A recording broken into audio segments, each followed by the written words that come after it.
अस्सलामु अलैकुम वरहमतुल्लाहि वबरकातुह। अलाइड स्कूल सलमान फारसी कैंपस के यूट्यूब चैनल के प्री समर होमवर्क में खुश आमदीद। बिस्मिल्लाहिर्रहमानिर्रहीम। मजमून है इस्लामियात और जमात सोम यानी तीसरी जमात।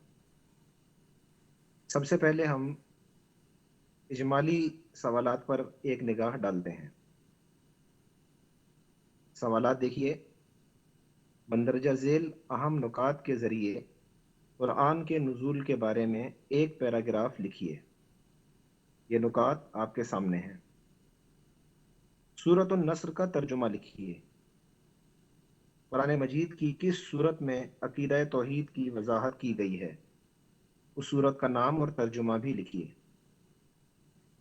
हुजूर सल्लल्लाहु अलैहि वसल्लम के ख़ानदान मुबारक में आप सल्लल्लाहु अलैहि वसल्लम के वालिदैन, दादा, चचा, बेटियां और बेटों के नाम लिखिए।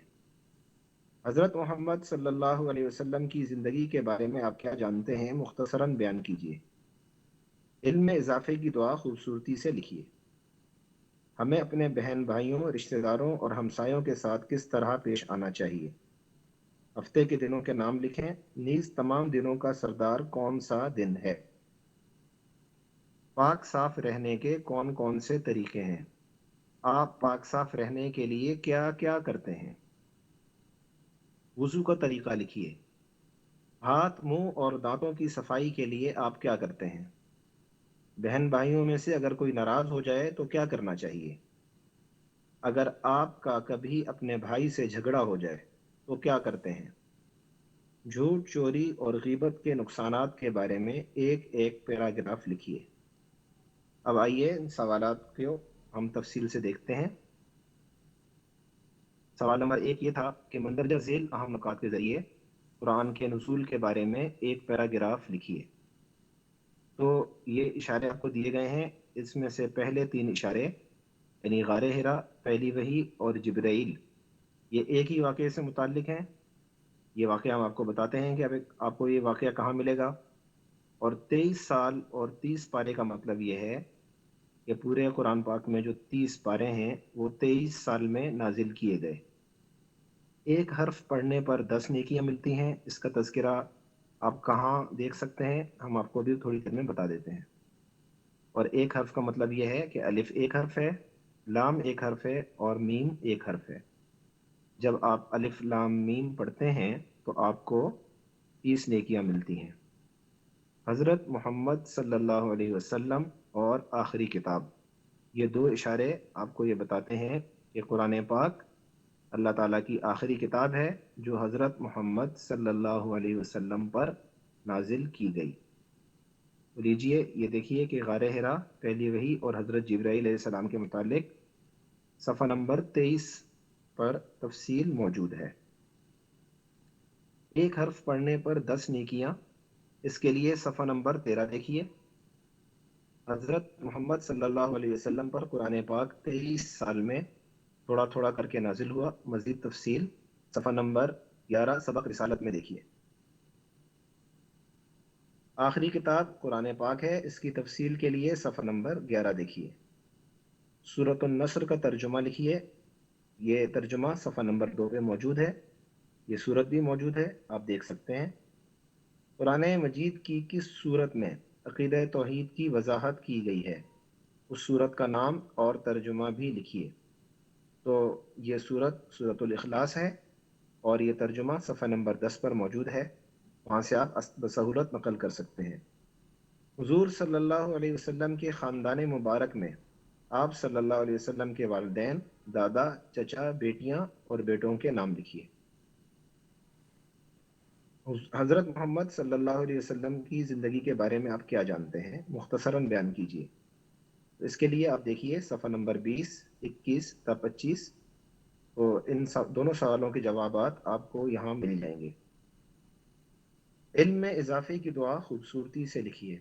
ये दुआ सफ़ा नंबर 8 पर मौजूद है। रब्बी ज़िदनी इल्मा। अगला सवाल है, हमें अपने बहन भाइयों, रिश्तेदारों और हमसायों के साथ किस तरह पेश आना चाहिए। یہ سبق آپ صفحہ نمبر 28 پر اور صفحہ نمبر 29 پر دیکھ سکتے ہیں۔ اس میں آپ کو رشتہ داروں کے ساتھ حسن سلوک کے بارے میں بتایا گیا ہے۔ تو آسان جواب تو یہ ہے کہ ہمیں بہن بھائیوں، رشتہ داروں اور ہمسایوں کے ساتھ حسن سلوک سے پیش آنا چاہیے، لیکن اس کی مزید تفصیل کہ حسن سلوک کیسے کیا جائے آپ ان دونوں صفحات پر متعلقہ سبق میں آرام سے دیکھ سکتے ہیں، بسہولت دیکھ سکتے ہیں۔ ہفتے کے دنوں کے نام لکھیں، نیز تمام دنوں کا سردار کون سا دن ہے؟ تو تمام دن ہفتے میں کتنے ہیں وہ آپ جانتے ہیں کہ 7 دن ہوتے ہیں، اور ہفتہ اتوار، پیر، منگل، بدھ، جمعرات اور جمعہ۔ تو جمعہ کا دن جو ہے یہ تمام دنوں کا سردار ہے۔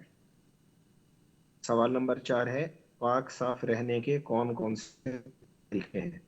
آپ پاک صاف رہنے کے لیے کیا کیا کرتے ہیں؟ تو نیچے آپ کو مثال دی گئی ہے کہ پاک صاف رہنے کے لیے کیا کیا کام کیے جا سکتے ہیں، کیا کیا کام کیے جاتے ہیں، اور اب آپ سے یہ سوال ہے کہ آپ ان میں سے کون کون سے کام کرتے ہیں۔ کیا آپ ہر نماز کے لیے جاتے ہیں؟ اور کیا آپ وضو کرتے ہیں؟ کیا آپ روزانہ غسل کا اہتمام کرتے ہیں؟ تو یہ جواب آپ دیجیے۔ وضو کا طریقہ لکھیے۔ یہ طریقہ اگر ہم آپ کو بتائیں گے تو ممکن ہے کہ آپ پوری بات صحیح طریقے سے نہ سمجھ پائیں، اس لیے یہ طریقہ آپ اپنے والدین سے یا گھر میں کسی بڑے سے سیکھ سکتے ہیں۔ ہاتھ، منہ اور دانتوں کی صفائی کے لیے آپ کیا کرتے ہیں؟ مثلاً مسواک، صبح و شام منجن یا ٹوتھ پیسٹ کا استعمال، ہر کھانے سے پہلے اور بعد میں ہاتھ دھونا، کلی کرنا وغیرہ۔ سوال نمبر 5، بہن بھائیوں میں سے اگر کوئی ناراض ہو جائے تو کیا کرنا چاہیے؟ صفحہ نمبر 28 پر اس سوال کا جواب معلوم آپ کر سکتے ہیں۔ صفحہ نمبر 28 سے اگر کوئی ناراض ہو جائے تو اس کے ساتھ بھی اچھا برتاؤ کرنا چاہیے، اس کو منا دینا چاہیے، اور مزید کیا کرنا چاہیے تو آپ صفحہ نمبر 28 میں سے دیکھ سکتے ہیں۔ جھگڑا ہو جائے تو کیا کرتے ہیں؟ تو جو آپ کرتے ہیں وہ آپ لکھ سکتے ہیں، لیکن زیادہ بہتر یہ ہوگا کہ آپ صفحہ نمبر 24 اور صفحہ نمبر 25 پہ جا کر دیکھیں کہ آپ کو کیا کرنا چاہیے اور وہ آپ کرتے ہیں یا نہیں کرتے۔ جھوٹ، چوری اور غیبت کے نقصانات کے بارے میں ایک ایک پیراگراف لکھیے، یعنی ایک پیرا لکھیے آپ جھوٹ کے بارے میں کہ جھوٹ کے نقصانات کیا ہیں، جھوٹ سے کیا انسان کو تکلیف پہنچتی ہے، یا اس کی بے عزتی ہو جاتی ہے، یا اس کی بات کا اعتبار ختم ہو جاتا ہے۔ اسی طرح چوری کرنے والا، اس کا کیا نقصان ہے، کیا گناہ ہے اور اس کی کیا سزا ہے، اور اسی طرح غیبت کتنا بڑا گناہ ہے اور اس کے کیا نقصانات ہوتے ہیں۔ اور یہ دیکھنے کے لیے آپ صفحہ نمبر 30 اور صفحہ نمبر 31 کو بھی دیکھ سکتے ہیں۔